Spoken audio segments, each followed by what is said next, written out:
छुट्टियों में अपने गांव दुर्गापुर वापस आता है, जहां उसे देख पूरा गांव खुशी से झूम उठता है। जब गया था तब इतना सा था और अब देखो कितना बड़ा हो गया है। हाँ सरपंच जी, जब मैं गया था तब आप भी बहुत जवान थे और अब देखो कितने बूढ़े हो गए हैं आप।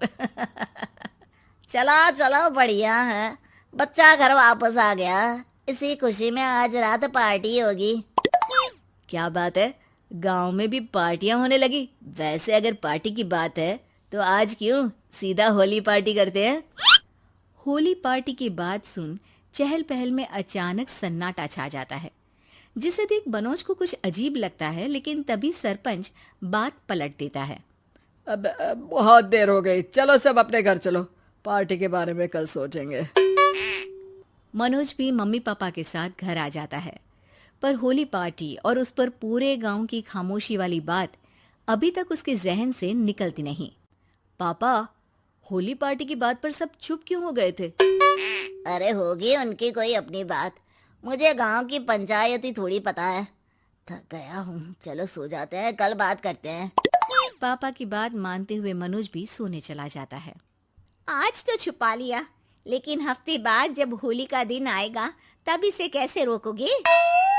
अगली सुबह सूरज के साथ ही मनोज भी गांव घूमने निकल जाता है, जिस पर रास्ते में उसे अपनी ही उम्र के कुछ लड़के भी मिलते हैं, जिनसे दोस्ती कर अब वो उनके साथ घूमने लगता है।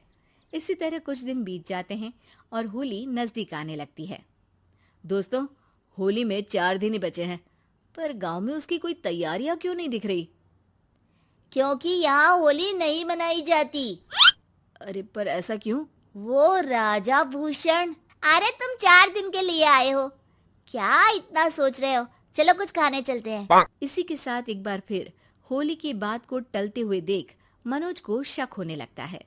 वो घर पहुंचते ही इंटरनेट पर अपने गांव और राजा भूषण के बारे में जानकारी निकालने लगता है।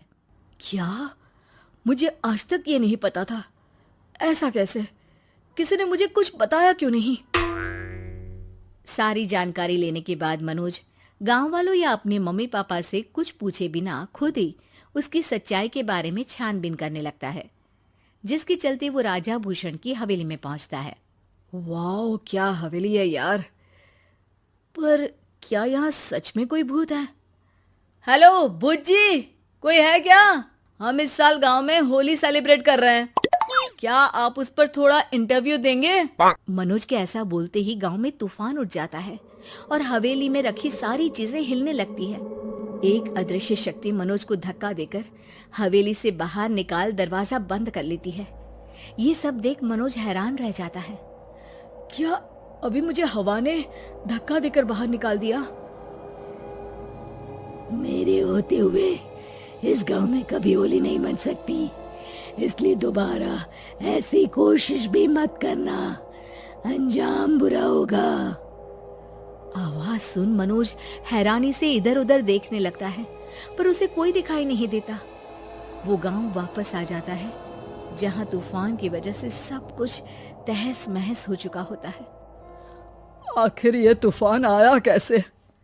ना ऐसा कोई मौसम था और ना ही हमने होली का त्योहार मनाने की बात की थी। सरपंच की बात पर कोई रिएक्शन दिए बिना मनोज चुपचाप अपने घर चला जाता है। इस तरह देखते ही देखते होली का दिन भी आ जाता है और मनोज रंग लेकर गांव में निकल जाता है, लेकिन गांव पूरी तरह खाली होता है। अरे त्योहार का दिन है, धूमधाम की जगह मातम क्यों मनाया हुआ है? मनोज की आवाज सुन सब अपने घर की खिड़कियां खोल के घर के अंदर से ही उसे वापस जाने के लिए कहने लगते हैं, पर वो किसी की नहीं सुनता। तुझे पहले भी समझाया था, अगर होली खेलने की कोशिश भी की तो अच्छा नहीं होगा। अरे बात मान लो बेटा, तुम्हें सच नहीं पता। मुझे सब पता है। सालों पहले इस राजा ने एक अंधविश्वास फैलाया और आप लोग आज तक उसे मानते आ रहे हो। अरे बेटा, जब तुम पैदा भी नहीं हुए थे उससे भी बहुत पहले से इस गांव पर होली का श्राप है। अगर गांव में होली का त्योहार मनाया जाता है तो प्रलय आना पक्की बात होती है। राजा भूषण इस सब में नहीं मानते थे और त्योहार मनाने लगे, जिसके चलते होली वाले ही दिन पहले उनके बेटे की और फिर उनकी मृत्यु हो गई। तभी से गांव की रक्षा के लिए उनकी आत्मा उस हवेली में रह रही है। सबकी बातें सुन मनोज उलझन में पड़ जाता है। सोचना भी मत मनोज, अगर तुमने इस परंपरा को तोड़ने की कोशिश भी की तो उसका परिणाम इस गांव और गांव के लोगों के लिए अच्छा नहीं होगा। मुझे भी यकीन नहीं हो रहा कि आप लोग एक बेतुकी बात को मानकर सालों से रंगों के त्योहार को मातम की तरह मनाते आ रहे हो। मनोज किसी की कोई बात ना मानते हुए पूरे गांव में रंग बिखेर देता है, जिसके तुरंत बाद वहां तूफान के साथ बिजलियां गरजने लगती है। अचानक मौसम में ऐसा बदलाव देख जहां मनोज कंफ्यूजन में आ जाता है, वहीं गांव वाले डर से सहम जाते हैं।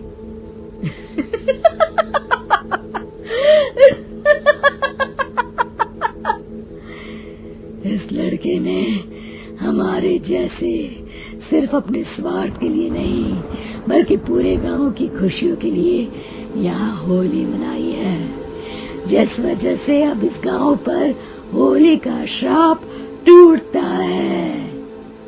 ऐसा बोलकर राजा का भूत वहां से गायब हो जाता है, जिसके बाद गांव के लोग धूमधाम से होली मनाते हैं।